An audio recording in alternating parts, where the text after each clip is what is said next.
राधे राधे दोस्तों, आज हम आपको सुनाएंगे एक राजा और उसकी 7 बेटियां और एक श्रापित राजकुमार की कहानी। अगर आप हमारे चैनल पर नए हैं तो प्लीज़ हमारे चैनल को लाइक करें, सब्सक्राइब करें और शेयर करें। बहुत समय पहले की बात है। भान सिंह नाम का एक राजा राज्य करता था। उसे अपने धन ऐश्वर्य पर बड़ा अभिमान था। वह बहुत ही स्वार्थी, चापलूस पसंद इंसान था। उस राजा की 7 पुत्रियां थीं। सातों एक से बढ़कर एक सुंदर थीं।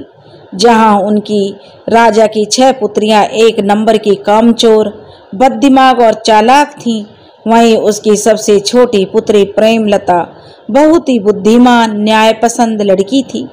राजा की 6 पुत्रियां राजा के गलत कार्यों को भी सही बताकर राजा की खूब चापलूस किया करती थी।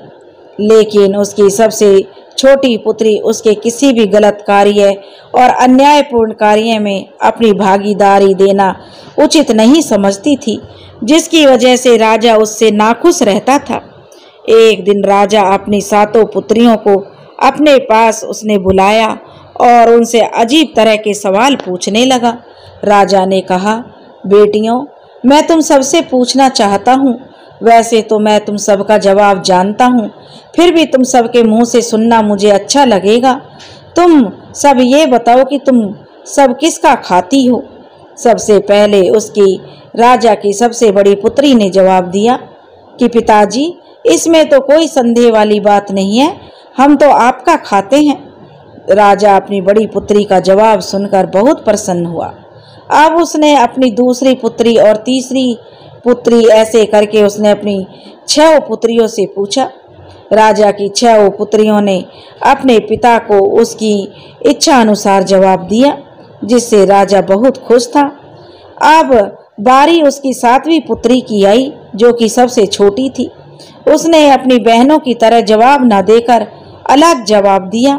उसने कहा, पिताजी, आप मेरे जन्मदाता हैं, मैं आपका बहुत सम्मान करती हूँ। आपके लिए अपने प्राणों को भी दांव पर लगा सकती हूँ, परंतु असत्य नहीं कह सकती। यह सत्य है कि आपने मुझे जन्म दिया, इसमें कोई संदेह नहीं है कि मैं आपकी पुत्री हूँ। इन सब के बाद भी मैं यही मानती हूँ कि मैं आपका नहीं खाती। इस जीवन में मैंने जो कुछ भी पाया है वो अपने भाग्य का पाया है, इसलिए मेरा जवाब यही है, मैं आपका नहीं, अपने भाग्य का खाती हूँ। राजा को उससे ऐसे प्रश्न के उत्तर की अपेक्षा नहीं थी। राजा क्रोधित हो उठा। राजा ने कहा, अच्छा, तुम मेरा नहीं खाती, ठीक है, मैं मान लेता हूँ कि तुम अपने भाग्य का खाती हो, परंतु तुम्हें ये साबित करना पड़ेगा। मैं अगले 5 वर्षों के लिए तुम्हें अपनी पुत्री होने के अधिकार से वंचित करता हूँ। अगर इन 5 वर्षों में तुमने ये साबित कर दिया कि तुम अब तक मेरा नहीं बल्कि अपने भाग्य का खाती आ रही हो, उसी दिन मैं अपना सारा राज्य तुम्हें सौंपकर वनवासी धर्म निभाने वन में चला जाऊंगा। परंतु इसी के साथ अगर तुम यह बात साबित नहीं कर पाई तो तुम्हें दंड के अधिकारी होगी। उसी क्षण राजा ने अपने सिपाहियों को आदेश दिया, सिपाहियों, इसे कहीं बीहड़ स्थान पर छोड़ आओ। सिपाही कहते हैं, जो आज्ञा महाराज।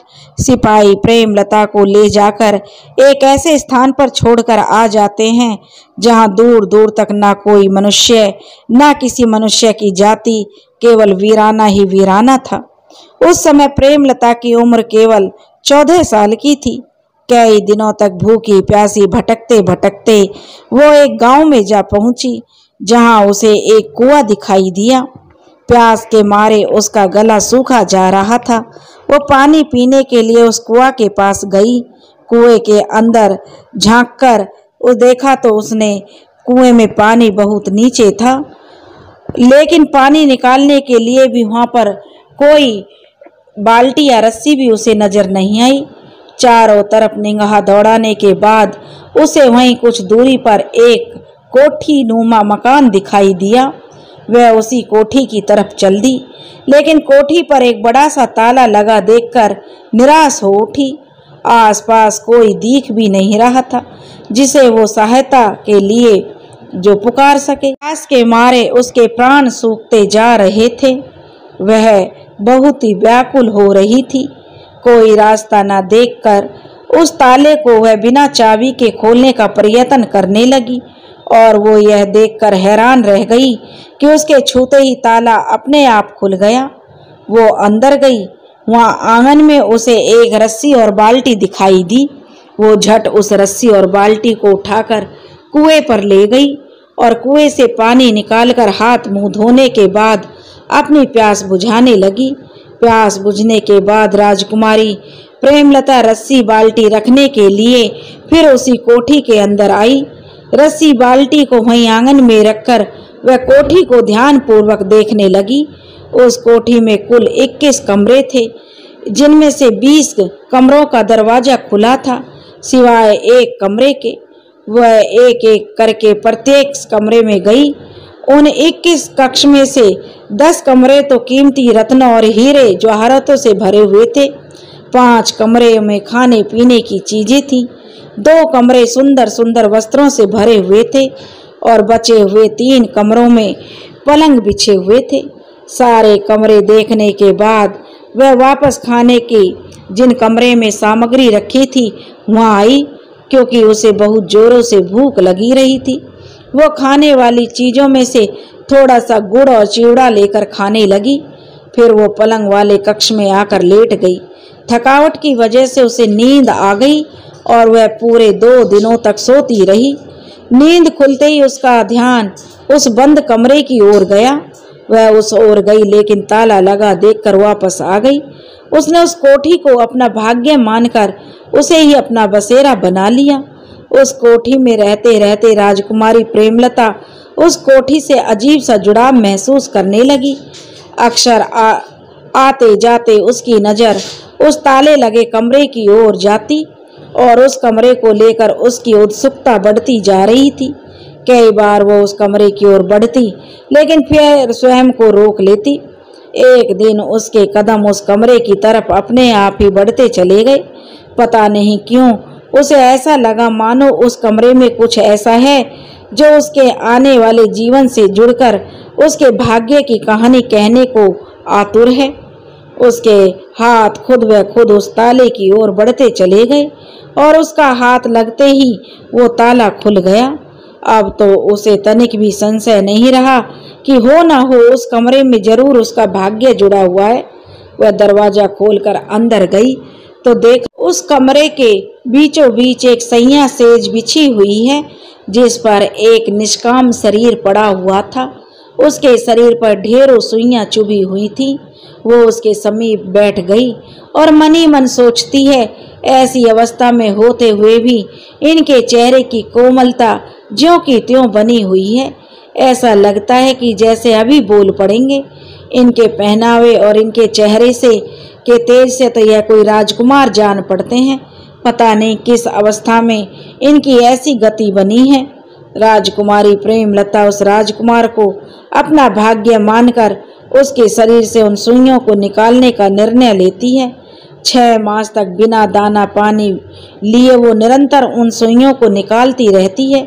जब आखिर की 2 सुइयां रह जाती हैं तो वह उसकी सुधि होती है कि वो कितने मास से बिना दाना पानी लिए यहाँ बैठी है। अब तो सारी सुई निकल चुकी हैं, ये 2 सुई बची हैं, इन्हें भी मैं निकाल दूंगी। इससे पहले जाऊं थोड़ा स्नान ध्यान कर लूं और कुछ खा पी लूं, लेकिन इसके पहले मैं किसी को इनकी सुरक्षा में बैठा दूं। पता नहीं मुझे कितनी देर लग जाए। यही सोचकर वो बाहर निकलती है। संयोग से उसी वक्त एक स्त्री कुएं से पानी खींच रही होती है। राजकुमारी प्रेमलता उसके समीप जाती है और उससे प्रार्थना करने लगती है कि उसे कुछ देर के लिए उस शरीर के पास बैठने को राजी कर लेती है और फिर निश्चिंत होकर वह चली जाती है। प्रेमलता के जाते ही उस स्त्री के मन में पाप समा जाता है। वह सोचने लगती है, अगर मैं इस कोठी की मालकिन बन जाऊं तो मजा आ जाएगा। इस कोठी का सारा कुछ मेरा हो जाएगा। मैं रानी बनकर राज करूंगी। यह सोच उसने राजकुमार के आंखों में चुभे हुए उन 2 सुइयों को निकाल दिया। सुई निकलते ही राजकुमार उठकर बैठ गया और अपने समीप बैठी स्त्री को देखकर पूछने लगा कि हे देवी, आप कौन हैं जिसने मुझे नया जीवन दान दिया है। वह स्त्री राजकुमार को प्रेमलता की सारी कहानी अपनी बताकर सुना देती है। राजकुमार उसका बहुत आभार व्यक्त करता है, उसे अपनी जीवन संगनी बनाने का वादा करने के साथ ही अपनी कहानी सुनाता है कि किस तरह एक श्राप की वजह से उसकी यह गति हुई है और किस तरह से उसे श्राप से मुक्त करवाने वाली स्त्री ही उसकी जीवन संगनी बनी। राजकुमारी प्रेमलता कुछ समय पश्चात जब वापस आती है तो यह देखकर बहुत खुश होती है कि जिस निष्काम शरीर को उस स्त्री के देखरेख में छोड़कर गई थी, वो एक हंसते खिलखिलाते स्वस्थ रूपवान नवयुवक में बदल चुका है। राजकुमारी उस स्त्री का आभार व्यक्त करते हुए उसे जाने को कहती है। इस पर वो स्त्री प्रेमलता से पूछती है कि तुम कौन हो जो मुझे जाने को कह रही हो। इस बात से हैरान होकर प्रेमलता उसे कुछ समय पहले की बातें याद दिलाते हुए अपना परिचय देती है, लेकिन वो स्त्री राजकुमार के सामने उसे झूठा साबित करती है। उससे उसकी बात की प्रमाणित करने के लिए शर्त रख देती है।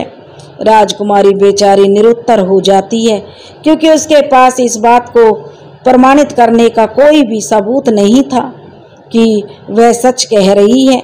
वह स्त्री जो उसे झूठा बना रही थी, वही तो खुद उसकी साक्ष्य थी और वही खुद प्रमाण मांग रही थी। राजकुमारी ने उस स्त्री से ज्यादा बहस करना उचित नहीं समझा और वह वहां से जाने लगी, लेकिन राजकुमार उसे यह कहकर रोक लेता है कि जब तक झूठ और सच का निर्णय नहीं हो जाता तुम इसी कोठी में रहोगी। राजकुमार जो राजकुमारी को देखते ही उस पर मोहित हो गया था। पता नहीं क्यों राजकुमारी की बातें उसे सच्ची लग रही थी, लेकिन कोई भी सबूत ना होने की वजह से वह उस स्त्री को पूरे तरीके से झुठला भी नहीं सकता था। राजकुमार असमंजस में पड़ा हुआ था कि वह क्या करे, कैसे सच और झूठ का निर्णय करे। इसी उधेड़-बुन में वह अपनी सारी रात गुजार देता है। कोई रास्ता सूझता न देख वो राजकुमारी से अकेले में मिलकर उससे बात करने का निर्णय लेता है। सुबह होते ही उसकी निगाहें राजकुमारी को ढूंढने लगती हैं, लेकिन राजकुमारी कहीं भी दिखाई नहीं दे रही थी। उसने हर जगह उस राजकुमारी को तलाशना शुरू किया जहां वह दिखाई दे सकती थी या हो सकती थी, मगर वो नहीं मिलती। राजकुमार बड़ा बेचैन हो जाता है। उसे इतने दिनों में राजकुमारी से एक आध्यात्मिक जुड़ाव सा हो जाता है और वह उसे अपना समझने लगता है। यह सोचकर उसे पश्चाताप होने लगता है कि उसने राजकुमारी से बातों को न मानकर कोई गलती तो नहीं कर दी। वो विचार कर ही रहा था कि उसकी नज़र राजकुमारी पर पड़ती है जो बगीचे में फूल तोड़ने गई थी। राजकुमार उसे देखते ही इस कदर खुश हो जाता है जैसे उसकी कोई प्रिय वस्तु खोने के बाद उसे वापस मिल गई हो। वो उसे अपने मन की बात कहने ही जा रहा था कि वो दूसरी स्त्री फिर वहां आ जाती है और राजकुमार उसे देखकर चाहकर भी कुछ नहीं बोल पाता। इस बारे में राजकुमार ने मौका देख कई बार राजकुमारी से बात करने की कोशिश की, लेकिन हर बार वो स्त्री बीच में आ जाती, जिसकी वजह से राजकुमारी से बात करने में राजकुमार चूक जाता। एक दिन राजकुमार किसी काम से नगर जा रहा था तो राजकुमारी से वहां से कुछ लाने के लिए पूछने लगा।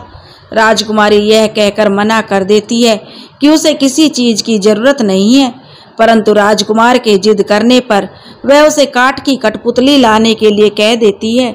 राजकुमार यह सुनकर बहुत हंसता है कि कठपुतली उसका वह क्या करेंगी। तब राजकुमार कहती है कि बस आप ले आइएगा। राजकुमार चला जाता है। कुछ दिनों के पश्चात वो वापस आने पर राजकुमारी के लिए कठपुतली लाना नहीं भूलता है।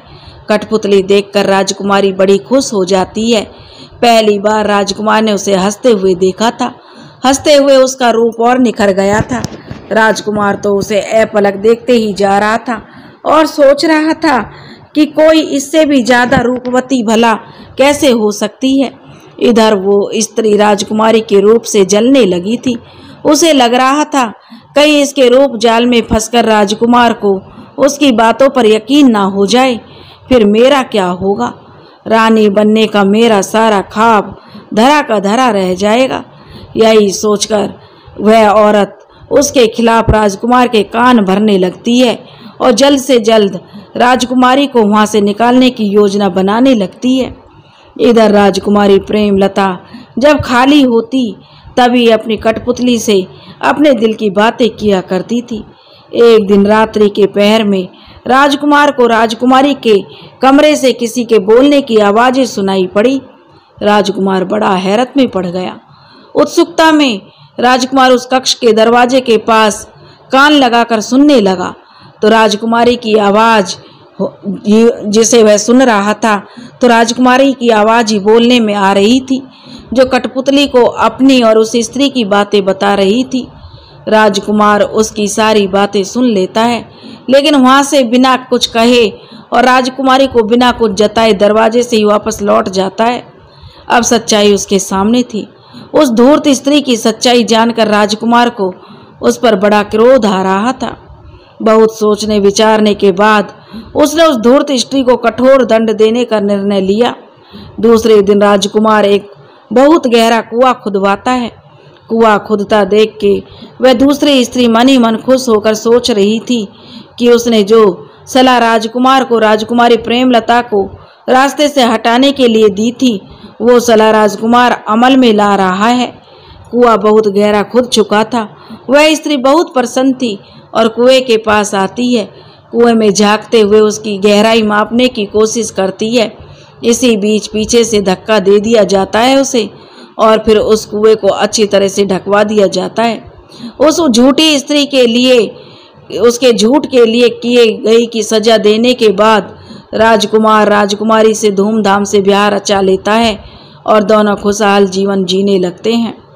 एक दिन राजकुमारी ने राजकुमार से उसके शरीर पर गुदे सुइयों का राज जानना चाहा, लेकिन राजकुमार को कुछ याद ही नहीं था सिवाय इसके कि एक स्त्री होगी जो उसे इस श्राप से मुक्ति दिलाएगी और वही तुम्हारी जीवन संगनी भी बनेगी। वो श्राप मुझे क्यों और किन परिस्थितियों में मिला मुझे कुछ याद नहीं है। राजकुमार का जवाब सुनकर राजकुमारी चुप हो गई।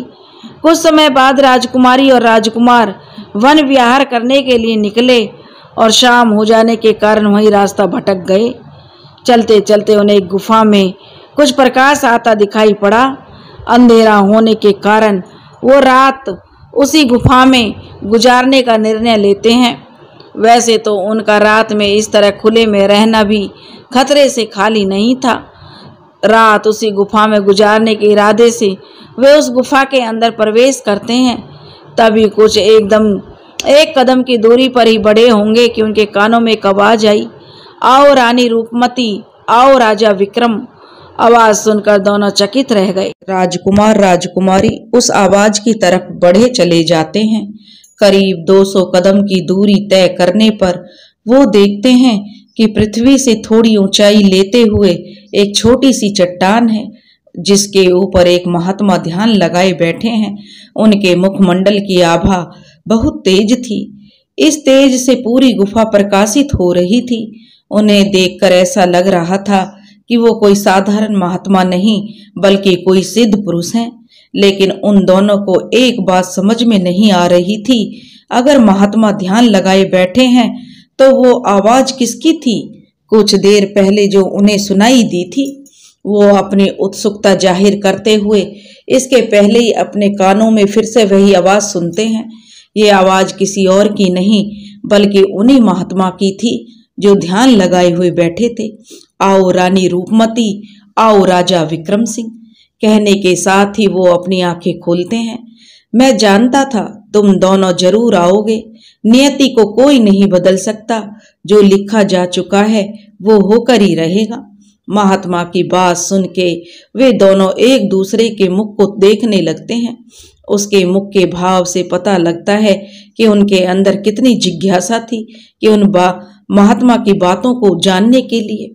वे दोनों उन्हें दंडवत प्रणाम करते हैं और उनके कहने पर ही वहीं नीचे लगे पास के ही आसन पर बैठ जाते हैं। वह ऋषि जी कहते हैं, मैं जानता हूँ आप लोगों के मन में इस वक्त क्या चल रहा है। आप लोग यही सोच रहे हैं ना, आखिर मैं आप दोनों को इस नाम से क्यों बुला रहा हूँ और इस नाम का आपसे क्या संबंध है। दोनों हाथ जोड़कर कहते हैं, जी मुनिवर, आप सत्य कह रहे हैं। आपकी बातों से हमारी उत्सुकता बढ़ती जा रही है। कृपया करके हमें इस सच्चाई से अवगत कराएं और आप हमारी जिज्ञासा शांत करें। महात्मा जी कहते हैं, मैं आपकी जिज्ञासा शांत करने हेतु ही इस वन में पिछले 2 वर्षों से आप लोगों की प्रतीक्षा कर रहा हूँ। अब मैं आपको जो बताने जा रहा हूँ, आपके मन में उठ रहे सभी नए पुराने सवालों का जवाब स्वयं मिल जाएगा। ये महात्मा जी कहने लगे, ये एक लंबी कहानी है। बात 20 वर्ष पुरानी है। अनंतपुर नाम का एक खुशहाल नगर था। वहाँ के राजा विक्रम सिंह हुआ करते थे, जिनकी पहचान एक न्यायप्रिय, दयालु और योग्य शासक के रूप में होती थी। अनंतपुर की जनता का उन पर बहुत विश्वास था। वो उन्हें भगवान की तरह पूजती थी। राजा अपनी प्रजा का ख्याल एक पिता की तरह रखते थे। उनका मानना था, प्रजा का दुख सुख राजा का दुख सुख होता है। इसलिए एक राजा को अपनी प्रजा का उतना ही ध्यान रखना चाहिए जितना एक पिता अपने बच्चों का रखता है। तभी एक राजा राजा कहलाने के योग्य होता है। ये एक राजा का धर्म भी है और उसका कर्तव्य भी। उस नगर में सभी एक खुशहाल जीवन बिता रहे थे, जिसकी वजह से उस नगर को राम नगरी भी कहा जाता था। एक दिन की बात है, राजा अपने दरबार में बैठे हुए कुछ मंत्रियों से अपनी प्रजा के बारे में चर्चा कर रहे थे। तभी एक दूत आकर संदेश देता है कि महाराज, बाहर एक महात्मा जी आए हैं और वह आपसे अति शीघ्र मिलना चाहते हैं। महात्मा का नाम सुन राजा अपने सिपाहियों को उन्हें आदर पूर्वक अंदर लाने का आदेश देते हैं। महात्मा को देखते ही राजा अपने सिंहासन से उठकर खड़े हो जाते हैं और उन्हें दंडवत प्रणाम करके उन्हें आसन ग्रहण करने का आग्रह करते हैं। उसके बाद खुद अपना आसन ग्रहण करते हैं। कहिए मुनिवर, राजा पूछते हैं कि कैसे आना हुआ और आपकी क्या सेवा मैं कर सकता हूँ। मुनिवर कहते हैं, हे राजन, मैं एक तपस्वी हूँ और अपने तपोबल से मैंने इतनी शक्तियां अर्जित कर ली हैं कि उन शक्तियों से मैं भूत, भविष्य और वर्तमान सब कुछ देख सकता हूँ। मैंने आपका और आपके इस नगर का बहुत नाम सुना है। निसंदेह आप एक अच्छे राजा और कुशल शासक हैं। इससे भी बढ़कर आप एक अच्छे इंसान हैं। बस आपकी यही खूबी मुझे यहाँ तक खींच कर लाई है। मैं आपको आगाह करने चला आया। राजा ने कहा, मुनिवर, मैं आपका मतलब नहीं समझ पाया। तब मुनिवर कहते हैं, हे राजन, इस नगर में बहुत जल्दी विपदा आने वाली है, जिससे कोई नहीं बच पाएगा, आप भी नहीं। राजा कहते हैं, कैसी विपत्ति मुनिवर, क्या आप विस्तार पूर्वक मुझे बता सकते हैं। तो मुनिवर कहते हैं कि राजन, अभी ये वक्त विस्तार पूर्वक चर्चा करने का नहीं है। ये वक्त उस विपत्ति से कैसे बचा जाए इस बारे में सोचने का है। तो मुनिवर राजा कहते हैं, आप इतना कुछ जानते हैं तो उस विपत्ति से निपटने का भी उपाय जानते होंगे। कृपया करके मुझे उस उपाय को बताएं। मैं उस विपत्ति के आने से पहले ही उसका खात्मा कर देना चाहता हूँ। मुनिवर बोले, धीरज रखें राजन, यह उतना आसान भी नहीं है जितना आप समझ रहे हैं। राजा ने कहा, मेरे लिए कुछ भी मुश्किल नहीं है मुनिवर, बस आप एक बार मुझे उपाय बताएं। मैं अपनी प्रजा को और अपने इस नगर को बचाने के लिए कुछ भी करूंगा। मुनिवर कहने लगे, मुझे आपसे ऐसी ही अपेक्षा थी राजन। मैं जानता था आप अपनी प्रजा के लिए किसी भी सीमा तक जाने से नहीं हिचकेंगे। राजा कहने लगा, नहीं मुनिवर, यह तो एक राजा का धर्म है कि उसे अपनी प्रजा के लिए अपने प्राण भी गंवाने पड़े तो उसे पीछे नहीं हटना चाहिए।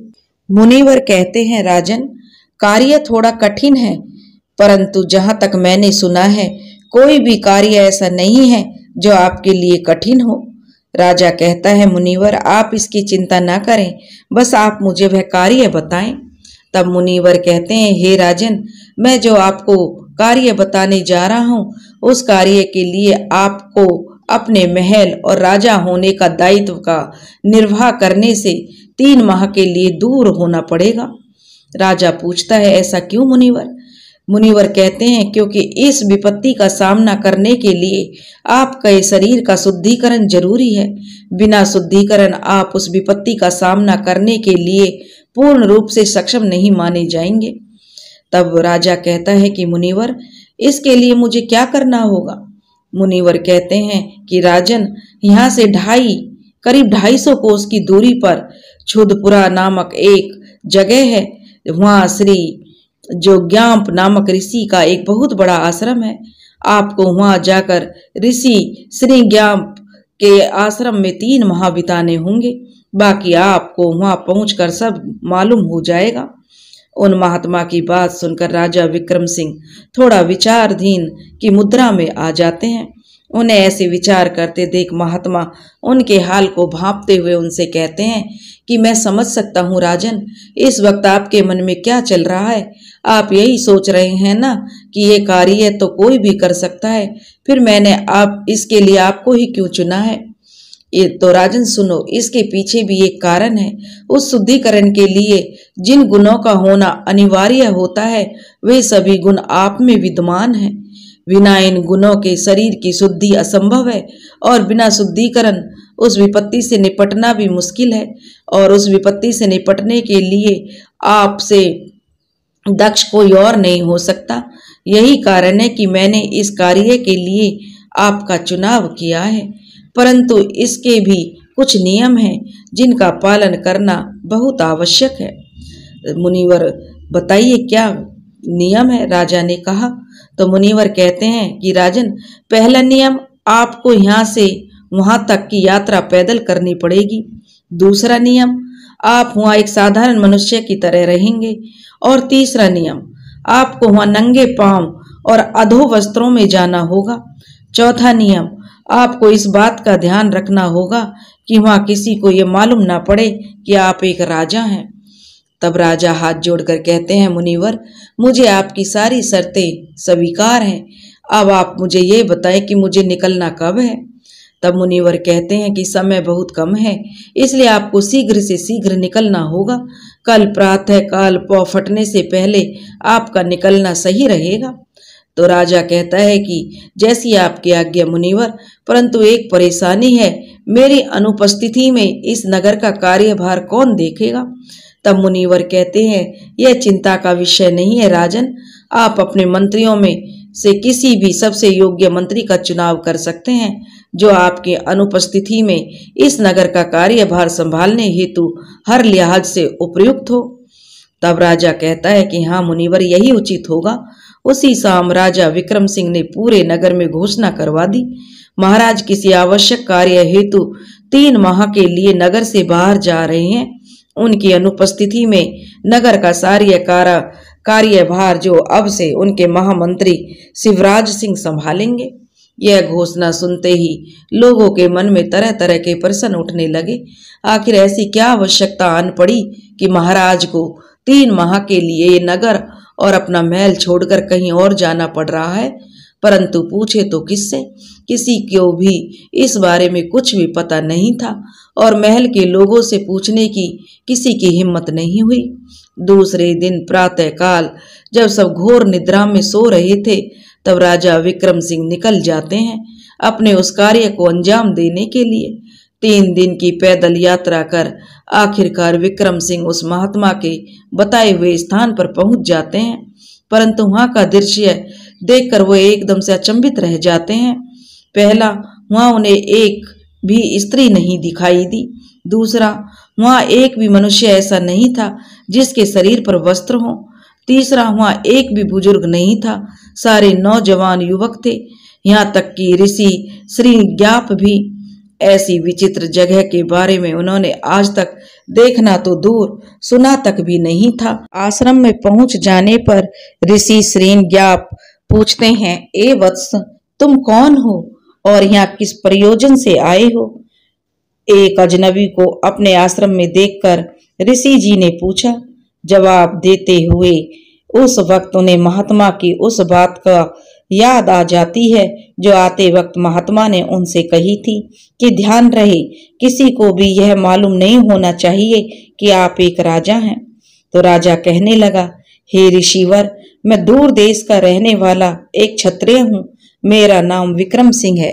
एक महात्मा जी के मार्गदर्शन करने पर मैं आपके पास अपने शरीर की शुद्धि हेतु आया हूँ।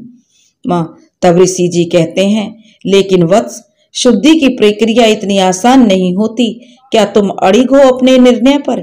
इतनी कठिन प्रक्रिया का क्या तुम कर पाओगे इसे? तब राजन कहते हैं, हाँ, मनुष्य अगर निश्चय कर ले तो उसमें कोई भी कार्य कठिन नहीं होता ऋषिवर। मैं बिल्कुल तैयार हूँ, आप मुझे वो प्रक्रिया समझाइए। ऋषि जी कहते हैं, ठीक है, अगर तुमने निश्चय कर लिया है तो अच्छी बात है, आओ मेरे साथ। ऋषि श्री ज्ञाप उन्हें एक गौशाला में लेकर जाते हैं और कहते हैं, आज की रात्रि तुम इस गौशाला में जाकर बिताओगे। कल से तुम्हारे शरीर की शुद्धि की प्रक्रिया शुरू होगी। श्री ग्राप ऋषि ने विक्रम से जो बताया तो विक्रम ने मान लिया और कहा, जो आज्ञा ऋषिवर। ऋषि जी तो चले गए। विक्रम उसी गौशाला में बने एक पत्थरनुमा चबूतरे पर बैठ गया। रात्रि का आधा पहर उनका जागते हुए बीत गया।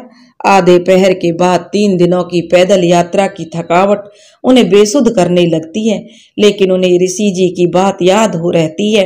रात्रि जो है जागकर बितानी है। पलकों को संयम से बाहर जाता देख वे उठकर खड़े हो जाते हैं और समय व्यतीत करने के लिए उस गौशाला में बंधी गायों की गिनती करना शुरू कर देते हैं। उन्होंने 99 तक गिना। 100वीं गिनती की तरफ जाते जाते उनकी निगाह एक गाय पर आकर ठहर जाती है। वो गाय उनको बड़ी स्नेह दृष्टि से देख रही थी। ऐसा लग रहा था मानो उन्हें पहचान रही हो, उनसे कुछ कहना चाह रही हो। विक्रम सिंह ने भी जैसे ही उसके आंखों की भाषा को पढ़ लिया हो, वह उसके नजदीक जाते हैं और उसकी पीठ को सहलाते हुए उससे बातें करना शुरू कर देते हैं। और उन्हें देखकर यह आश्चर्य होता है कि वो गाय उनकी हर बात न केवल समझ रही थी बल्कि अपनी आंखों के द्वारा उनकी बातों पर प्रतिक्रिया भी दे रही थी। राजा सोच रहे थे, यहाँ के इंसान तो इंसान, गाय भी अद्भुत हैं। सुबह की पहली किरण के साथ राजा को ऋषि श्री ज्ञाप अपनी ओर आते दिखाई देते हैं। विक्रम सिंह उन्हें झुककर प्रणाम करते हैं और कहते हैं, ऋषि जी पूछते हैं कि वत्स, कैसी बीती तुम्हारी रात्रि? तब विक्रम सिंह कहता है कि बस इन गायों से बात करते करते रात्रि कब बीत गई पता ही नहीं चला। ऋषि जी कहते हैं, अच्छा, तो तुमने गायों से बात भी की? तब विक्रम सिंह कहता है, जी ऋषिवर। तो ऋषि जी पूछते हैं, तो क्या अनुभव किया तुमने? तब विक्रम सिंह कहने लगा, ऋषि जी, मैं आश्चर्यचकित हूँ कि इन्होंने न केवल मेरी बातों को समझा बल्कि मेरी हर बात पर अपनी प्रतिक्रिया भी दी। अद्भुत हैं ये। ऋषि जी हंसते हुए कहते हैं, अच्छा लगा जानकर कि तुमने इनकी क्रियाकलापों पर इतनी बारीकी से ध्यान दिया। तुम पहली परीक्षा में पास हो गए हो। परीक्षा? विक्रम सिंह ने पूछा, कैसी परीक्षा ऋषिवर? ऋषि जी कहते हैं, तुम्हारी धैर्य, तुम्हारे संयम की परीक्षा। मेरे पास जो भी आता है शुद्धिकरण के लिए, पहले मैं उसका निरीक्षण करता हूँ। अगर वे मेरे निरीक्षण में खरे उतरते हैं तो ही मैं उन्हें अपने आश्रम में पनाह देता हूँ। यह प्रक्रिया इतनी जटिल होती है कि इसे पूरा करना एक साधारण मनुष्य की बात नहीं होती। इस प्रक्रिया को करने के लिए व्यक्ति में कुछ विशेष गुणों की आवश्यकता होती और वो गुण तुम में हैं। जब तुमने मुझे बताया कि तुम दूर देश से आए हो तो मैंने सबसे पहले मेरी निगाह तुम्हारे पैरों पर गई। तुम्हारे पैरों को देखते ही मैं समझ गया कि तुम पैदल यात्रा करके आए हो। मैं जानता था कि तुम इतनी दूर का यात्रा करके थक गए होंगे, तुम्हें इस समय विश्राम की आवश्यकता होगी, लेकिन ये जानते हुए भी मैंने तुम्हें इस गौशाला में रात्रि बिताने को कहा और साथ में शर्त भी रख दी कि तुम रात्रि जागकर बिताओगे। और अंत में तुमने मेरी बातों का मान रखते हुए मेरे विश्वास को सार्थक किया। तुमने पूरी रात न केवल जागकर बिताई वरना इन बेजुबान गायों से बात कर इनकी मनोस्थिति को भी समझा। इससे यह प्रमाणित होता है कि तुम केवल संयमी, धैर्यवान और परिश्रमी हो, अपितु एक विशाल हृदय और सम्मोहन व्यक्तित्व के स्वामी भी हो। मेरी इन गायों में एक गुण यह है कि ये सब की बातों पर अपनी प्रतिक्रिया नहीं देती हैं। जरूर तुमने उनमें अपने व्यक्तित्व से सम्मोहित किया होगा, तभी ऐसा हुआ है। अब तुम शुद्धिकरण की प्रक्रिया के लिए पूर्ण रूप से तैयार हो। एक बात और, इस प्रक्रिया के कुछ नियम कायदे हैं जिनको जानकर उनका पालन करना तुम्हारे लिए नितांत जरूरी है। मैंने तुम्हें उन नियमों और गुणों के बारे में बताऊंगा। इससे पहले तुम जाकर स्नान ध्यान करके कुछ जलपान ग्रहण कर लो। इतना कहकर ऋषि श्री ज्ञाप वहां से चले जाते हैं। ऋषि जी विक्रम को नियमों के बारे में बताते हुए कहते हैं, वत्स, जैसा मैंने तुमसे कहा था, अब वो समय है कि मैं वो सारे नियम तुम्हें बताऊं। पहले तो मैं तुम्हें इस आश्रम में रहने के कुछ नियमों और कायदों को समझा दूं, जिससे कि तुम उन पर भली भांति अमल कर सको। पहला नियम यहाँ का ये है कि जैसे और लोगों को तुम देख रहे हो, अब वे तुम्हें वैसे ही रहना होगा। मेरा मतलब यह है कि यहाँ के जो वस्त्र नियम को लेकर है, और यहाँ का वस्त्र नियम यही है कि शरीर पर एक भी वस्त्र का नहीं होना।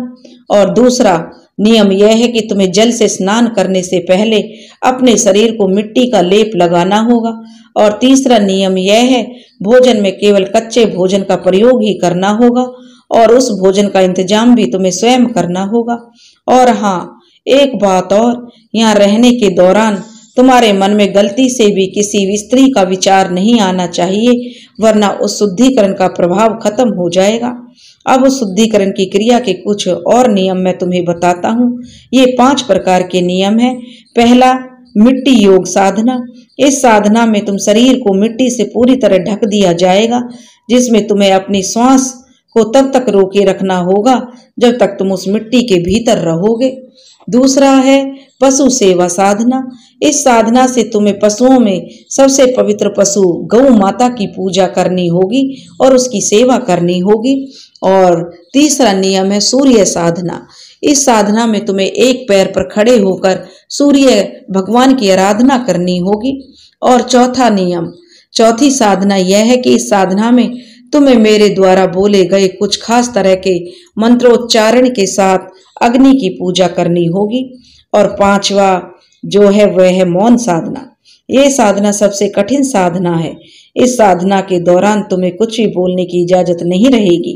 ये साधना इसलिए सबसे कठिन है क्योंकि ये साधना तुम्हारे प्रतिदिन के क्रियाकलापों में शामिल होगा। तुम जब तक यहाँ रहोगे, अगले 3 मास तक मौन अवस्था में रहोगे।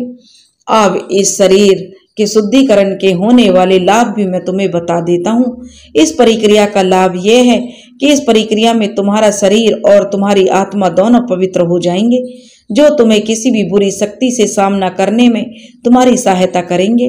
दूसरा लाभ यह है, अगर तुम पर किसी बुरी शक्ति का आक्रमण होता है तो इसमें तुम्हारे शरीर पर आघात जरूर लगेगा, लेकिन तुम्हारी आत्मा पर उस आघात का असर नहीं होगा।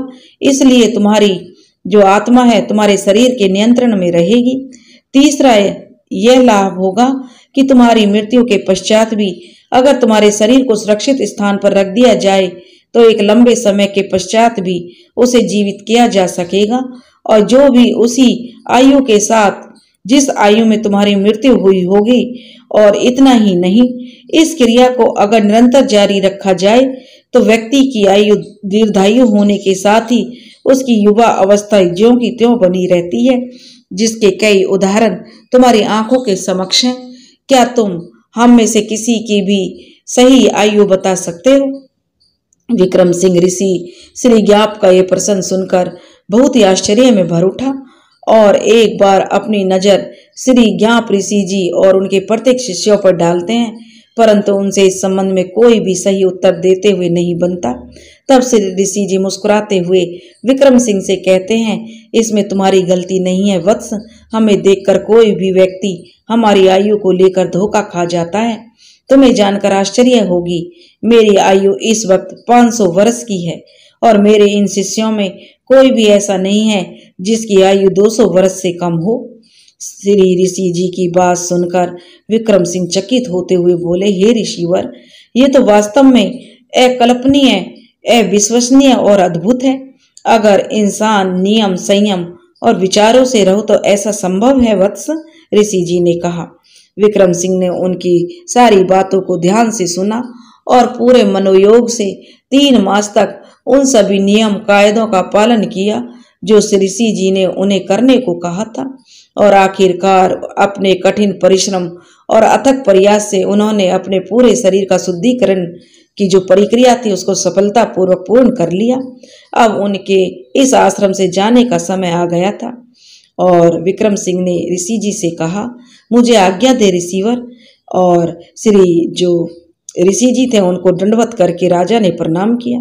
ऋषि श्री ज्ञाप उनके सिर पर हाथ रखकर कहते हैं, मैं ईश्वर से कामना करता हूँ तुम जिस कार्य के उद्देश्य से यहाँ आए हो उसमें ईश्वर तुम्हें सफलता प्रदान करे, परंतु इसी के साथ तुम्हें मुझे यह वचन देना होगा, इस विद्या का प्रयोग तुम मानव जाति के कल्याण हेतु ही करोगे। जो विक्रम सिंह कहता है, जी ऋषिवर, मैं आपको वचन देता हूँ इस विद्या का प्रयोग मैं केवल मानव के हित के लिए ही करूँगा। ऋषि जी कहते हैं कि कल्याण हो वत्स। और एक आखिरी बार वे पूरे आश्रम पर अपनी स्नेह दृष्टि डालते हैं और उन गायों को भी प्रणाम करते हैं जिनके पास उन्होंने 3 महीने उनकी सेवा की थी। उन शिष्यों को प्रणाम करते हैं जिनके साथ वे इतने दिन रहे। इस आश्रम की मिट्टी को प्रणाम करते हैं, इतने मास तक जहाँ का जल और भोजन उन्होंने ग्रहण किया। और फिर ऋषि श्री ज्ञाप से आज्ञा लेकर विक्रम सिंह अपने नगर अनंतपुर की ओर चल पड़ते हैं। अनंतपुर की नगर की सीमा पर कदम रखते ही वे तरह तरह की आशंकाओं से ग्रसित हो जाते हैं। कारण अनंतपुर की सीमा पर पहुंचते ही राजा विक्रम सिंह ने 2 लोगों को आपस में बात करते सुना। एक कह रहा था दूसरे से, अब क्या होगा भाई, सोचते ही पूरा शरीर कांप जाता है, ऐसा मंजर की धरती थरथरा जाए। अनंतपुर में एक ऐसी विपत्ति आन पड़ी है, अब तो भगवान ही बचा सकता है। दूसरे व्यक्ति ने कहा, हाँ भैया सच कह रहे हो, महाराज भी ना जाने किस यात्रा पर निकल गए हैं, 3 महीने हो गए अभी तक नहीं लौटे, क्या पता किस हाल में होंगे, कोई कुछ बताता भी तो नहीं है। अगर आज महाराज यहाँ होते तो वो अपनी प्रजा पर तनिक भी आंच ना आने देते। ये किस विपत्ति की बात कर रहे हैं, कहीं ये वही विपत्ति तो नहीं जिनके बारे में उन महात्मा ने मुझे 3 महीने पहले बताया था। आशंकित मन से राजा विक्रम सिंह महल की ओर कदम तो बढ़ा रहे थे, लेकिन इसी के साथ अपने नगर की रक्षा की व्यग्रता उनके चेहरे पर साफ दिखाई दे रही थी। कुछ ही कदम की दूरी तय करने पर उन्हें एक जगह पर भीड़ इकट्ठा दिखाई दी। इतनी भीड़ क्यों है यहाँ और ये क्या कर रहे हैं? इस घर के भीतर ये कैसा कोलाहल मचा है, मुझे पता लगाना होगा। जिज्ञासा बस कुछ क्षण के लिए उनके कदम भी वहीं जड़वत हो गए। ध्यान लगाने पर उन्होंने जो कुछ भी सुना और सुनकर उनका हृदय जो चित्कार कर उठा। अंदर से एक स्त्री के जोर जोर से रोने के साथ ही किसी को कोसने की आवाजें आ रही थी। हाय नाश हो उस पिशाच का कि जिसने मेरे फूल से बच्चे की जान ले ली, मेरा बच्चा। और वह रोने लगी, कोई वापस ले आओ मेरे बच्चे को, मैं उसके बगैर जीवित नहीं रह पाऊंगी। विक्रम सिंह समझ नहीं पा रहे थे कि उनके नगर में ये सब क्या हो रहा है। पूछने पर इन सब का उत्तर उन्हें वहां भी मिल सकता था, लेकिन उन्होंने वहां पूछना उचित नहीं समझा, कारण वो अपने बारे में किसी को कुछ बताना नहीं चाहते थे। उत्तेजना में उनके कदम और तेज हो गए। वे जल्दी जल्दी इन सब के प्रश्नों का उत्तर जानने अपने महल में पहुंच जाना चाहते थे। उन्होंने महल में पहुंचते पहुंचते आधी रात हो चली थी। वो तेजी से महल के मुख्य द्वार की तरफ बढ़ रहे थे कि इतनी रात गई किसी अपरिचित को महल की तरफ आता देखकर वहां पहरेदार जो सिपाही थे उन्होंने जो सतर्क हो गए और बड़ी दाढ़ी, बड़े बाल और अपने विचित्र वेशभूषा की वजह से वे सिपाही विक्रम सिंह को पहचान नहीं पा रहे थे।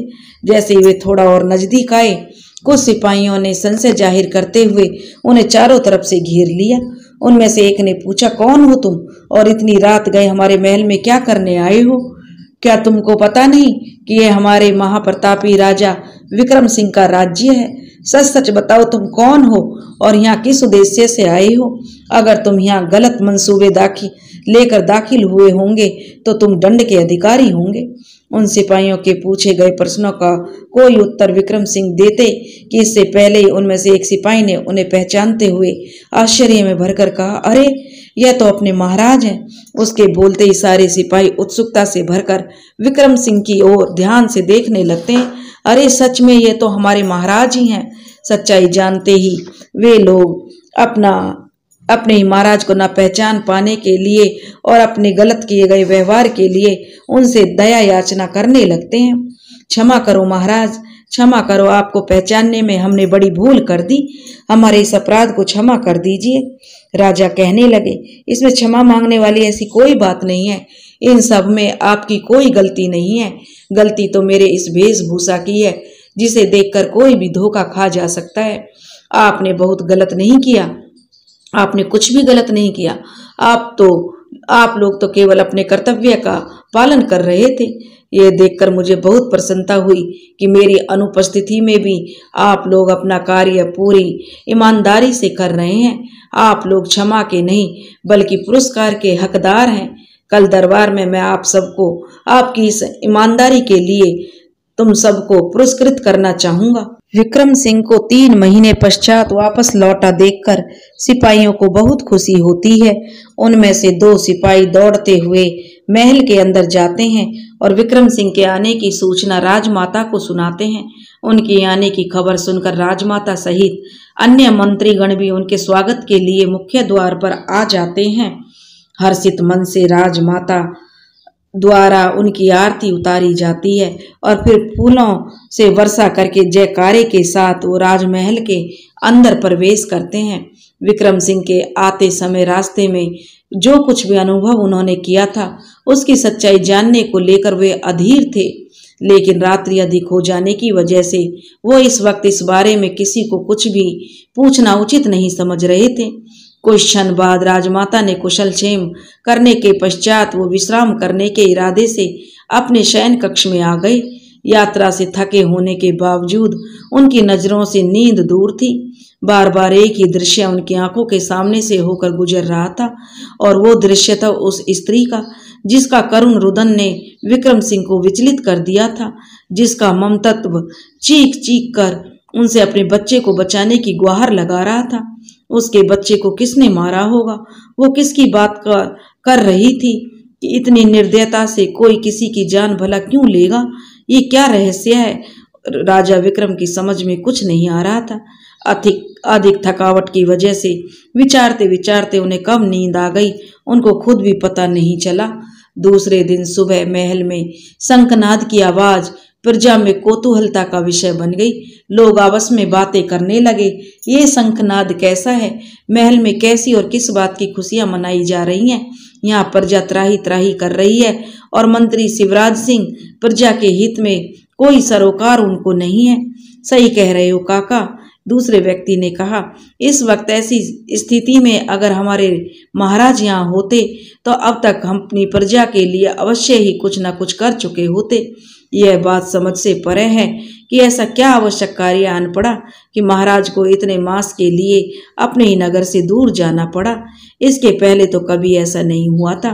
दूसरा व्यक्ति कहने लगा, हाँ भैया, विचार करने वाली बात तो है। अब देखो ना, इधर महाराज का जाना और इधर अनंतपुर के वासियों पर विपत्तियों का पहाड़ टूटना। जैसे विपत्ति भी महाराज के निकलने की राह देख रही थी। कितना विचित्र है ये सब। वो सब आपस में बातें कर ही रहे थे कि सुनो सुनो की आवाज ने सबका ध्यान अपनी ओर केंद्रित कर लिया। ढोल नगाड़े की आवाज के साथ ही यह उद्घोष प्रजा की उत्सुकता को बढ़ा रहा था। उद्घोष में महाराज के वापस लौटने का समाचार निश्चय ही प्रजा के लिए खुशी का विषय था। इतने महीने पश्चात विक्रम सिंह के अपने नगर लौटने की खुशी के साथ आज की संध्या बेला पर राजमाता की ओर से सारे अनंतपुर वासियों के लिए महल में भोजन पर आमंत्रित होने की घोषणा करवाई गई थी। राजा को जो थाल लगाने के बाद ही महल के मंत्रीगण सहित सारी प्रजा को भोजन परोस दिया गया। अपने महाराज के भोजन का पहला निवाला लेने के पश्चात सारे लोग भोजन करना शुरू कर देते हैं। उस स्वादिष्ट भोजन का आनंद ले ही रहे होते हैं, तभी उन्हें भूकंप के झटके का एहसास होता है। सारी धरती हिलती सी प्रतीत होने लगती है। कुछ क्षण तो ऐसा लगा मानो अभी धरती फट जाएगी और सब के सब उसमें समा जाएंगे। यह दृश्य देख राजा विक्रम सिंह भी अचंभित थे। उन्हें समझ में नहीं आ रहा था यह सब क्या हो रहा है। अचानक से पृथ्वी पर ऐसी थरथराहट, वो विचार कर ही रहे थे, तभी उन्होंने महसूस किया कि कुछ तो ऐसा है जिसका अंदेशा होते ही वहां उपस्थित सारी प्रजा के साथ महल के अन्य लोगों में भी एक अजीब सा डर समा गया। इसे लेकर वो कोई आश्चर्य प्रकट करते इससे पहले ही वहां उन्होंने कुछ ऐसा आभास किया जो कि अप्रत्याशित था। हा हा हा की एक विचित्र से ठहाके की आवाज से पूरा वातावरण गूंज उठा। कौन है यह जो इतनी विचित्र हंसी हंस रहा है? कहीं यह वही दैत्य तो नहीं जिसने इतने दिनों से हमारे अनंतपुर नगर में कोहराम मचा रखा है, जिसके बारे में आज सवेरे मंत्री शिवराज सिंह ने मुझे बताया था। वो इस जिज्ञासा पर विचार कर ही रहे थे, तभी उन्होंने देखा कि करीब 150 फीट की दूरी पर एक विशालकाय शरीर निरंतर ठाके लगाते हुए बड़े बड़े कदम इसी दिशा में बढ़ाता चला जा रहा है। 50 फीट की दूरी और तय करने के पश्चात अचानक से उसके कदम एक स्थान पर रुक जाते हैं। उस दैत्य को इतना निकट देखकर वहां उपस्थित लोगों में हाहाकार मच जाती है।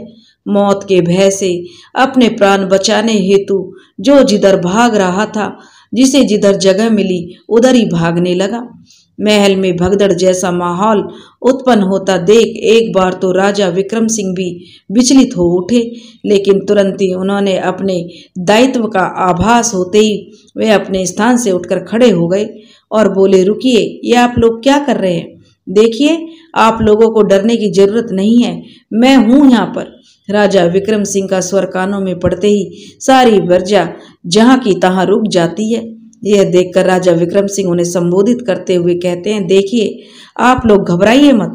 इस तरह से अफरा तफरी करना किसी भी समस्या का समाधान नहीं है। एक राजा का बल उसकी प्रजा होती है। अगर आप लोग ही ऐसे विचलित हो जाएंगे तो मुझे ऊर्जा कहाँ से मिलेगी? आप अनंतपुर के वासी हैं जो हर मुश्किल का सामना सहजता से करना जानते हैं और मुझे पूरा भरोसा है कि इस मुश्किल की घड़ी में आप लोग इकट्ठा होकर अपनी एकता का परिचय देते हुए पूर्ण रूप से मेरा सहयोग करेंगे। अधिक नहीं, बस इतनी ही अपेक्षा करता हूँ आपसे कि आप लोग शांति बनाए रखें, वैसे ही जैसे तब तक मेरी अनुपस्थिति में बनाए रखे थे। वो राजा प्रजा को संबोधित कर ही रहे थे, तभी किसी व्यक्ति के चीखने की आवाज ने उनका ध्यान अपनी बातों से भटकाकर उसकी तरफ केंद्रित कर दिया। विक्रम सिंह ने देखा कि उनकी प्रजा में से एक व्यक्ति खिलौने की भांति उस दैत्य के हाथों में कैद होकर दर्द से छटपटा रहा था और दर्द भरी आवाज में अपने प्राणों की रक्षा की गुहार लगा रहा था।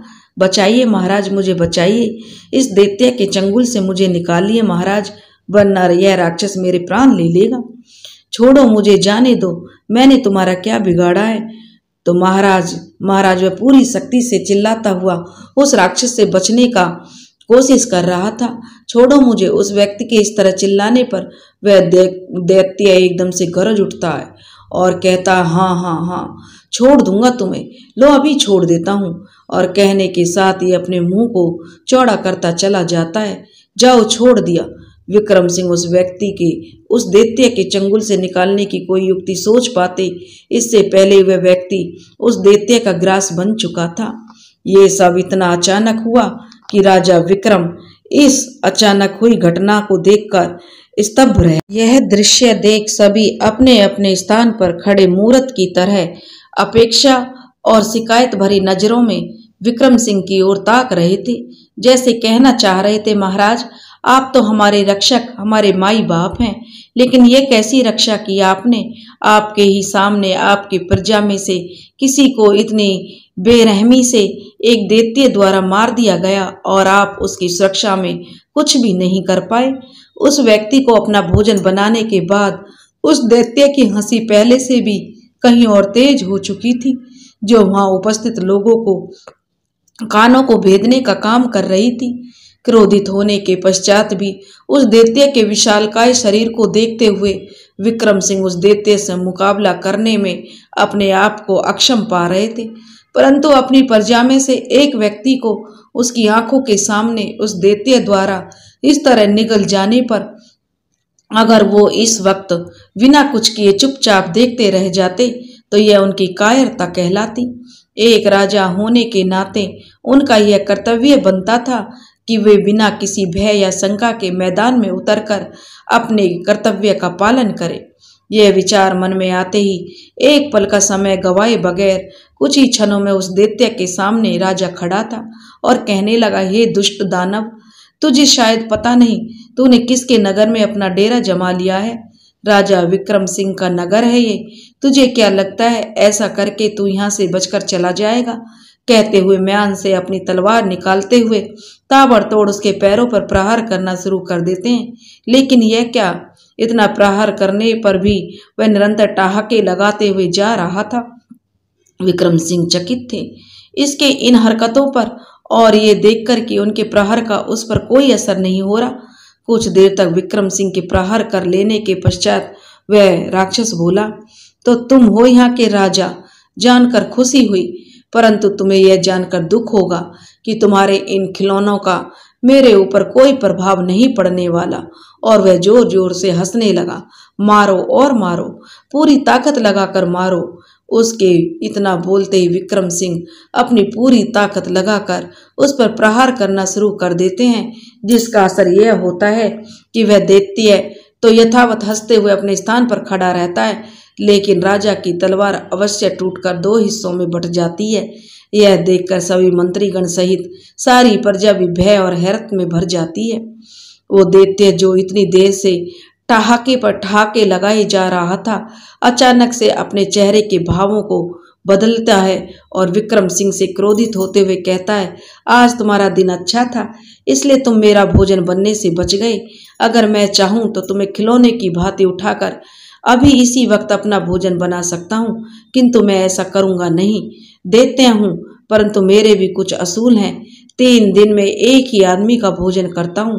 आज तो तुम्हें छोड़ दे रहा हूं, परंतु अगली बार तुम्हें ही अपना भोजन बनाऊंगा।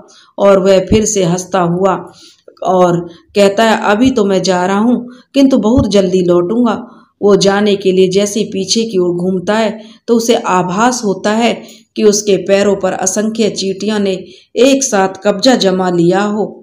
दैत्य ने जब अपनी आंखें नीचे की ओर दौड़ाई तो अपने पैरों पर ढेरों तलवार एक साथ रेंगते हुए देख अपनी आंखों को फैलाते हुए बोला, अच्छा तो तुम सब ये जो अपने इन खिलौनों से मुझे मारने का प्रयत्न कर रहे हो। उस दैत्य ने ठहाके लगाते हुए उन पर प्रहार कर रहे सैनिक बलों से उनका परिहास उड़ाने वाले अंदाज में कहा, चलो तुम भी अपनी मनसा पूरी कर लो, परंतु क्या तुम्हें लगता है कि तुम अपने इन छोटे छोटे खिलौनों से मुझे मार पाओगे? और वह ठहाके लगाते हुए कहता है, तुम नहा की अपनी शक्तियां व्यर्थ करने में लगे हो, जाओ जाकर थोड़ा विश्राम कर लो, थक गए होंगे इतनी देर से मेहनत जो कर रहे हो। लेकिन सैनिकों ने उसकी बातों को अनसुना करते हुए अपना वार ज्यों का त्यों ही रखा। उन्हें निरंतर अपने पैरों पर प्रहार करता देख दैत्य अपनी भौं को ऊपर उठाते हुए कहता है, तो तुम ऐसे नहीं मानोगे, ठीक है, लगता है तुम्हें तुम्हारा असली स्थान बताना ही होगा। अब मेरा प्रहार सहो। कहते हुए अपने एक पैर को ऊपर की तरफ उठाते हुए ऐसी ठोकर मारता है कि कई सैनिक एक साथ किसी बेजान वस्तु की तरह हवा में लहराते हुए बहुत दूर जाकर गिरते हैं। वही पैंतरा वो दूसरे पैर में भी आजमाते हुए सैनिकों के साथ ऐसा ही करता है कि वे भी दूर जाकर पड़ते हैं। इसके इस प्रहार से ढेरों सैनिक घायल होकर दर्द से कराहने लगते हैं। उनको दर्द से कराहता देख दैत्य ठहाके लगाता हुआ, और कोई वीर बचा है तो वह भी आ जाए, मैं खड़ा हूं, आओ आओ, अब तुम्हारी बारी है, तुम भी आ जाओ। उसने मंत्रीगणों की तरफ हाथों से इशारा करते हुए कहा। उसके प्रहार में इतनी शक्ति थी कि कोई भी सैनिक उस दैत्य के समीप दोबारा जाने की हिम्मत नहीं जुटा पा रहा था, परंतु उसकी ललकार पर मंत्रीगण शांत नहीं रह सके। वे अपनी तलवार हवा में लहराते हुए उस पर वार करने उसकी ओर दौड़े ही थे कि विक्रम सिंह ने उन्हें आगे बढ़ने से रोक दिया। उस दैत्य द्वारा अपने सैनिकों की ऐसी दुर्दशा देख विक्रम सिंह को उस पर क्रोध तो बहुत आ रहा था, परंतु इसी के साथ उन्हें उस दैत्य की शक्तियों का आभास भी हो गया था कि वो नहीं चाहते थे कि अब कोई और मंत्रीगण या सैनिक बल उसके प्रहार का शिकार बने। वो समझ चुके थे कि इसे शारीरिक शक्तियों द्वारा पराजित करना संभव है, इसे मारने के लिए कुछ और युक्ति लगानी पड़ेगी।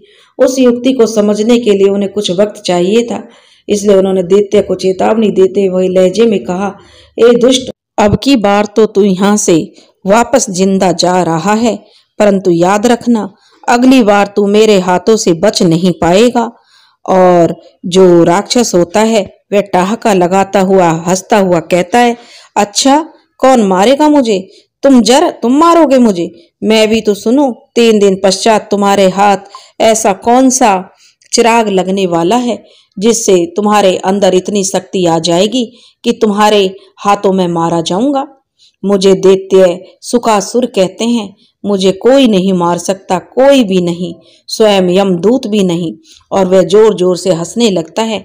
मेरी मृत्यु एक ऐसा रहस्य है जिस तक किसी का भी पहुंच पाना असंभव है, और जो इस असंभव को संभव करने की कोशिश करेगा उसका अंत होना तो निश्चित होगा। अभी तो मैं जा रहा हूं, परंतु बहुत जल्द वापस लौटूंगा। मेरा भोजन तैयार रखना। और वह ठहाके लगाते हुए इस तरह चला जाता है और पीछे की ओर मुड़ता है और अपने लंबे लंबे पैर उल्टी दिशा की ओर बढ़ा देता है। आज जो कुछ भी हुआ उससे राजा विक्रम सिंह बहुत परेशान थे। उन्हें समझ में नहीं आ रहा था कि उस दैत्य ने किस रहस्य की बात की और वो क्या चाहता है। वो इस तरह से अनंतपुर वासियों को अपना भोजन क्यों बना रहा था? क्या इसके पीछे कोई विशेष कारण था या फिर उसका उद्देश्य केवल अपनी भूख शांत करना था? कारण जो भी हो, परंतु ऐसा नहीं होना चाहिए। अगर जल्दी इसका उपाय नहीं किया गया तो वो दैत्य हमारे पूरे अनंतपुर वासियों को ही अपना ग्रास बना लेगा। वैसे ही आज जो कुछ भी हुआ इससे उस दैत्य का मन और बढ़ जाएगा। रात्रि का दूसरा पहर खत्म होने को था, परंतु विक्रम सिंह को आंखों में नींद रत्ती भर भी नहीं थी। अपना घेरा नहीं डाल पाई थी। वह खूब सोने की कोशिश कर रहा था, लेकिन बेचैनी में उसे नींद नहीं आ रही थी। वो रात भर इसी उधेड़-बुन में लगे रहे कि उस दैत्य से पीछा कैसे छुड़ाया जाए, कैसे अपने अनंतपुर को उसके आक्रमण से बचाया जाए। दूसरे दिन दोपहर का वक्त था। विक्रम सिंह मंत्रियों के साथ कल की हुई घटना पर चिंता जाहिर करते हुए उसके समाधान पर विचार विमर्श कर रहे थे। तभी एक दूत अंदर आकर विक्रम सिंह को सूचित करता है कि बाहर मुनिवर ज्ञानार्मण जी पधारे हैं। मुनिमन ज्ञानार्मण के आने की सूचना पाते ही विक्रम सिंह हर्ष से भर उठे। उनके आने की सूचना पाना और अनंतपुर के लिए एक शुभ संकेत था, जो निश्चय ही अनंतपुर के हित में था।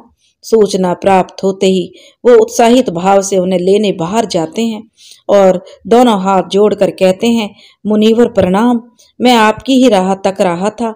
आओ, भाग्य है हमारे कि आपके चरण जो स्पर्श करने का सौभाग्य हमें पुनः प्राप्त हुआ।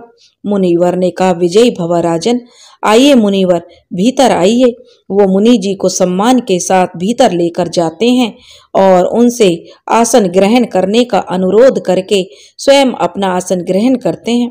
महात्मा जी कहते हैं, विक्रम सिंह के मुख पर अपने अनंतपुर की सुरक्षा को लेकर चिंता की लकीरें साफ तौर पर महसूस कर सकते थे। उन्होंने विक्रम सिंह से इस बारे में अपनी राय जानने को कहा। उनका चिंतित होना जायज है राजन, मैं समझ सकता हूँ इस वक्त अनंतपुर की सुरक्षा को लेकर आपके मन में क्या चल रहा है, परंतु ये वक्त चिंता करने का नहीं है, अपितु सामना करने का है। अब वो समय आ गया है राजन, जब मैं आपको इससे संबंधित सारी परिस्थितियों से अवगत कराऊं। आपने सच कहा था मुनिवर, राजा ने कहा। हमारे अनंतपुर नगर में एक ऐसी विपत्ति ने अपना डेरा जमा लिया है जिसका निवारण केवल आप ही कर सकते हैं। मुनिवर कहने लगा, मैं जानता हूँ राजन, और यह भी जानता हूँ कि उससे छुटकारा पाने के लिए आपको मेरे मार्गदर्शन की आवश्यकता है। इसीलिए तो आया हूँ मैं यहाँ पर। आप चिंतित ना हो, बस एक चीज का ध्यान रखें कि वो ये कि अगर मुश्किलें आती हैं तो अपने साथ उनका निदान भी लेकर आती हैं, और कभी कभी उस निदान तक पहुंचने का मार्ग बहुत कठिन हो जाता है, परंतु अगर वह कठिन भरा मार्ग किसी समस्या का समाधान है तो बिना हिचके उस पथ की ओर कदम बढ़ा लेने में ही समझदारी होती है। राजा कहता है, मुनिवर, मैं आपके कहने का तात्पर्य नहीं समझा। कृपया करके मुझे खुलकर बताइए, आप कैसी समस्या की बातें कर रहे हैं। राजन, मुनिवर ने कहा, अब जो मैं बताने जा रहा हूं उसे ध्यानपूर्वक सुने। वो सरकासुर नामक का दैत्य है जो इस समय अनंतपुर के लिए विपत्ति का कारण बना हुआ है, वो वास्तव में दैत्य नहीं है। राजन चौंक कर कहते, ये क्या कह रहे हैं मुनिवर आप? हम सब ने स्वयं अपनी आंखों से उसे मानव भक्षण करते हुए देखा है, और एक असुर प्रवृत्ति का दानव भी ऐसा भोजन पचा सकता है। विक्रम सिंह ने हैरत भरे भाव से अपनी बात कही। तब मुनिवर ने कहा, हाँ राजन, आपने सत्य कहा। आपने मेरे कहने का तात्पर्य यह है कि वो दैत्य कभी एक मानव हुआ करता था। एक श्राप की वजह से वह इस प्रवृत्ति में पहुंचा।